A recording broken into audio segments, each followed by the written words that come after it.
Wali Kota Solo sekaligus putra Presiden Jokowi Gibran Rakabuming Raka hampir pasti menjadi cawapres Prabowo Subianto.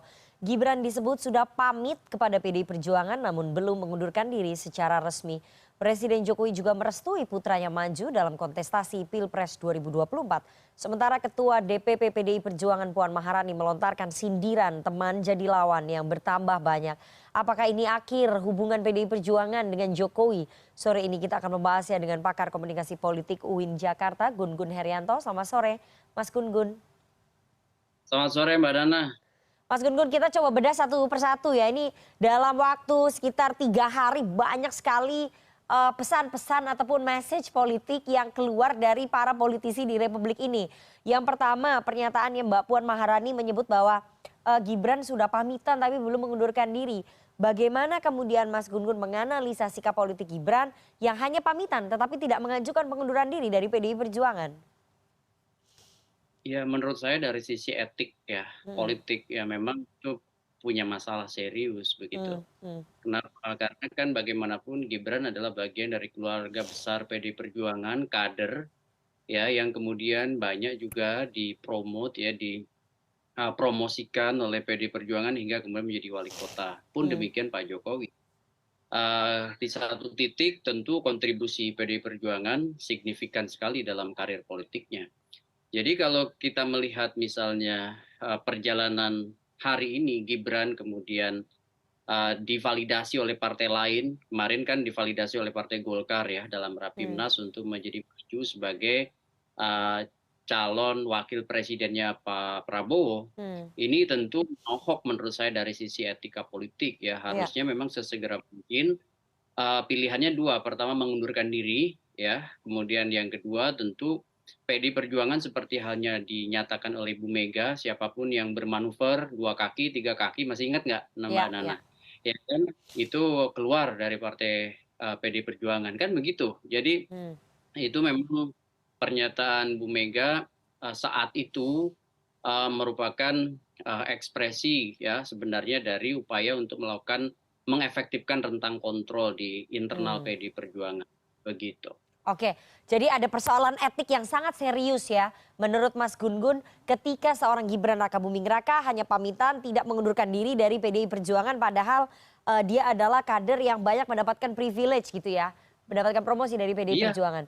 Nah ini mungkin... Ya jelas, ya jelas ini kan secara psikopolitis ada masalah yang serius gitu ya. Kenapa? Karena kan ketika misalnya dia dideklarasikan bukan oleh PDI Perjuangan, sementara dia kader dari PDI Perjuangan, bahkan secara ekspresif kemarin di berbagai media, baik media massa maupun media sosial kan beresonansi soal upaya pencawapresan Gibran oleh Partai Golkar. Sementara Gibran sendiri adalah kader dari PDI Perjuangan.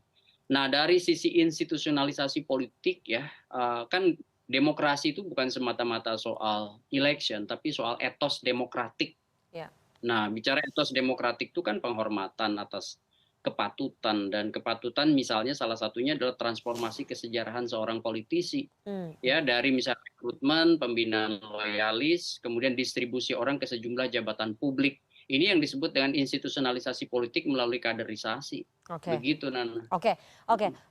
Mungkin ini yang membuat kemudian pidatonya Mbak Puan Maharani di depan relawan agak sedikit menyindir begitu ya. Karena soal persoalan etik ini. Karena Mbak Puan melontarkan sindiran teman dan keluarga kini jadi lawan dan lawannya bertambah banyak. Apakah ini bentuk kekecewaan mendalam? Anda bisa membaca itu message-nya Mas Gun Gun? Ya, message-nya jelas ya, sangat kontekstual. Dan ini kan kalau dibaca sekuen dari pernyataan itu kan selang beberapa jam ya dari dideklarasikannya Gibran oleh Golkar begitu ya kan sebagai calon wakil presiden. Nah ini kalau kita bicara CPM, Communication of Privacy Management ya, sebenarnya apa yang disampaikan oleh Puan masih dalam model diplomatis, mereka tidak terlalu eksplisit menyebut nama, tapi orang kan akan menghubungkan dengan konteks kekiniannya begitu. Nah, sekarang kenapa menurut saya pilihan Puan masih soft sebenarnya itu meskipun dari sisi substansi menohok begitu ya, Oke. karena tidak terlalu eksplisit. Karena menurut saya begini, ini kan wilayah patut dan tidak patut. Nanti kalau dia resmi diusung ke KPU, jelas itu kan pelanggaran Iya, aturan main organisasi gitu. oke. Eh, tapi Anda membacanya ini ada nada kekecewaan yang mendalam tampaknya ya. Saya membaca ya bukan hanya dari narasi yang diucapkan, tapi dari sisi gesture dan konteks, Ya, tentu ya ada suasana kebatinan yang sangat terganggu oke. begitu. Ada suasana kebatinan yang sangat terganggu, makanya pesan itu disampaikan. Teman, keluarga sekarang jadi lawan. Tapi masalahnya kemudian dijawab nih oleh Presiden Jokowi, dan Jokowi ketika ditanya wartawan apakah merestui Gibran Rakabuming Raka maju sebagai cawapres, Pak Jokowi mengatakan bahwa tugasnya sebagai orang tua merestui jika memang anaknya maju sebagai bakal cawapresnya Prabowo. Ini apa ini artinya Presiden Jokowi juga akan terlibat penuh dalam pemenangan putranya atau gimana Mas menurut Anda message-nya? Ya, ya sebenarnya bukan hanya dalam kapasitas sebagai orang tua kan, Hmm, tapi dalam kapasitas sebagai politisi yang di mana Pak Jokowi dan Gibran itu sama-sama di partai yang sama yaitu PD Perjuangan kan begitu ya iya, seharusnya iya, ketika memang ya ada upaya untuk kemudian melimitasi langkah Gibran, tentu Pak Jokowi kan punya peluang untuk itu, kan hmm, begitu ya? iya, Untuk misalnya tidak dicawapreskan oleh partai lain, tapi kan ini berbeda konteksnya. Artinya memang saya membaca sedari awal ada prakondisi yang diciptakan dan Pak Jokowi turut mengorkestrasi apa namanya sampai kemudian Gibran menjadi bagian dari rising star di oke, 2024 begitu kira-kira ya melalui tentu cara-cara yang tidak secara langsung ya contoh misalnya endorsement yang sangat soft kepada Pak Prabowo begitu dengan membiarkan baliho-baliho bertebaran di mana-mana itu ya apa yang disebut dengan menang untuk Indonesia Raya begitu dan lain sebagainya narasi-narasi yang kecenderungan menyatukan sosok Pak Jokowi dan Pak Prabowo. Kemudian dibiarkannya misalnya Nana bisa lihat para relawan ya mengalami transformasi saya lihat ya dari pendukung Pak Jokowi menjadi sekarang pendukung Pak Prabowo dan itu sudah resmi mendeklarasikan diri. Kemudian juga beberapa partai yang kecenderungan menjadi bagian dari the ruling party seperti PAN misalnya ya, kemudian Partai Golkar yang kemudian mendukung Pak Prabowo dan saya melihat ujungnya adalah kemarin ya ketika Mahkamah Konstitusi mengabulkan oke, ya apa namanya meskipun usianya 40 tahun tapi ada tambahan sedang sudah pernah atau sedang kan dipilih melalui menduduki pilkada. jabatan kepala daerah Ya, artinya menjadi elected official begitu dan itu kan menjadi memungkinkan Gibran untuk salah satu oke, kandidat oke. di Pilpres 2024 Jadi begitu. jadi Mas Gun Gun melihat ada orkestrasi yang memang dilakukan oleh Pak Jokowi dan ada endorsement soft yang juga dilakukan oleh Pak Jokowi. Ternyata merestuinya dengan cara-cara itu ya. Tapi saya mau tanya ya Mas Gun Gun, dengan pernyataan Ya. presiden itu dan pernyataan Mbak Puan, apakah menunjukkan bahwa relasi hubungan Jokowi dengan PDI Perjuangan ini sudah berada di titik nadir? Kalau di titik nadir saya lihat memang potensial ada, Hmm, gitu ya. Kenapa saya bilang istilahnya potensial? Karena pertama bisa mewujud ya jika kemudian memang Gibran nanti resmi benar-benar menjadi cawapres. ya, ya. Dan itu pasti mengganggu yang disebut dengan hubungan komunikasi politik antara dua figur ini. Sebut aja figur Pak Jokowi dengan Ibu Mega atau secara institusional Pak Jokowi dengan institusi PDI Perjuangan sebagai institusi partai yang membesarkannya.